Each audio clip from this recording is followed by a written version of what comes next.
ఒక rice mill కూడా స్థాపించబోతున్నాం. అది కూడా మహిళా సంఘాలకే ఇవ్వబోతున్నాం. దాంతో పాటు ఇవాళ అవసరం అనుకుంటే గ్యాస్ ఏజెన్సీలను కూడా ఇలా మహిళా సంఘాలను నడిపించి ఇవాళ మహిళలే ఇలా ఇంటిని కరెక్ట్ గా మేనేజ్ చేస్తారు. కాబట్టి ఒక సంసారాన్ని మంచిగా నడిపించాలంటే మహిళల యొక్క ఇలా అవసరం ఎంతైనా ఉంది.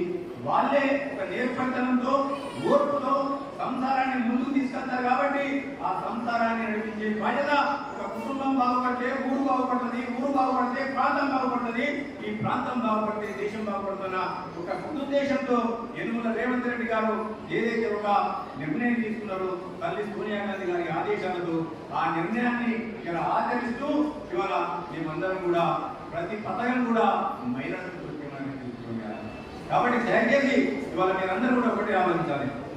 తిన్నారేమో మరవద్దు, ప్రతి తిన్నారేమో మరవద్దు. అది తెలంగాణ రక్తంలోనే ఉంది. కాబట్టి ఏ నిర్ణయాలు తీసుకున్నా ఆ నిర్ణయాలకు కట్టుబడి మీరందరూ కూడా యనుమల రేవంత్ రెడ్డి గారు ఏదైతే ప్రజాపాలన కొనసాగిస్తూ మీ యొక్క అభివృద్ధి కోసము ఈ సంక్షేమ పథకాలు తీసుకెళ్తున్నారో అతనికి అండగా ఉండి అతనికి బలం చేకూరినటువంటి ఇంకా అనేకమైన పథకాలు ఆర్థిక పరిస్థితుల వల్ల కొన్ని పథకాలు మేము ఆలస్యం కావచ్చు. ఆ పథకాలను ఏదైతే రాజీవ్ యువక పథకం మేము తీసుకున్నాం, కానీ ఆర్థిక లోపల వల్ల కొంతమంది చేయలేకపోయాం. అది కూడా తప్పకుండా చేస్తాం కదా.